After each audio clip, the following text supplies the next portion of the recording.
नमस्कार दोस्तों, स्वागत करते हैं आपका अपनी यूट्यूब चैनल एडू अड्डा पर। तो आज हम बात करने वाले हैं यूपी पीएससी में और भी प्रश्नों पर आपत्ति उठाई गई है। तो अगर आप हमारे चैनल पर नए हो तो चैनल को सब्सक्राइब करने के साथ साथ बेल आइकन को प्रेस कर दीजिएगा। चलिए बात करते हैं आखिर क्या आपत्ति उठाई गई है।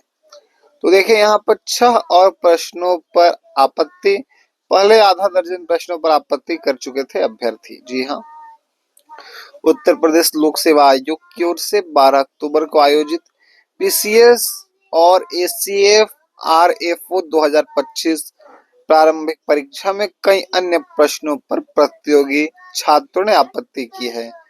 पूर्व में 6 प्रश्नों पर आपत्तियां की गई थी और अब 6 अन्य प्रश्नों पर अंतिम उत्तर कुंजी में दिए गए उत्तर से असहमति जताई है। सामान्य अध्ययन द्वितीय प्रश्न पत्र बार कोड संख्या 44715229 के प्रश्न संख्या 17 में भारत में मोबाइल गेमिंग बाजार से संबंधित प्रश्न का उत्तर आयोग के विशेषज्ञों ने डी सही माना है, जबकि छात्र ए को सही बता रहे हैं। प्रश्न संख्या 24 क्या है देख लीजिए यहाँ पर।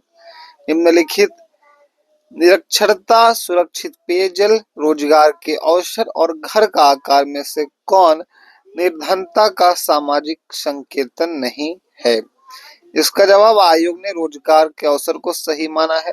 वही छात्रों का तर्क है कि नीति आयोग गरीबी को मापने के लिए स्वास्थ्य, शिक्षा और जीवन स्तर के 3 आयामों का उपयोग करता है, जिनमें से कुल 12 संकेतक शामिल हैं।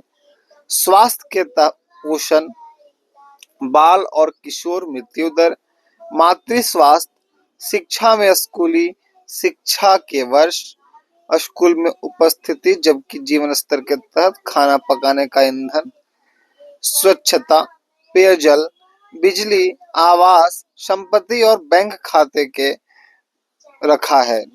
को रखा है। लिहाजा इस प्रश्न को डिलीट करना चाहिए। उत्तर भारत में जल विद्युत के संदर्भ में पूछे गए प्रश्न संख्या 35 का जवाब आयोग ने 2 विकल्पों 1 और 2 को सही माना है, जबकि छात्र केवल विकल्प 1 को ही सही मान रहे हैं।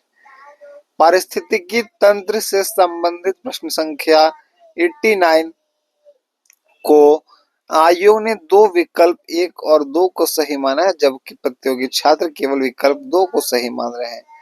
प्रश्न संख्या 116 में भारत में निम्नलिखित चुनाव सुधारों: 1 मतदान फोटो पहचान पत्र, दूसरा इलेक्ट्रॉनिक वोटिंग मशीन, तीसरा है अपना voter variable paper audit trail और फोर्थ है नोटा पर विचार कीजिए तथा इन्हें सबसे पहले से लेकर आखिरी तक के सही काल क्रम अनुसार क्रम में व्यवस्थित करने को पूछा था।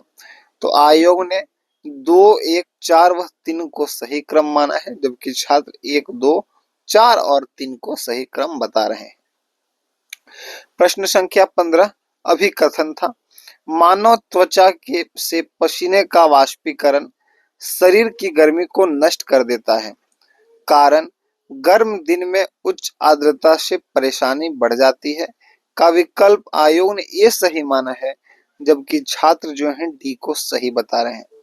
ब्राजील से संबंधित प्रश्न संख्या 112 का आयोग ने 20 सही विकल्प माना है और छात्र जो हैं डी को सही बता रहे हैं।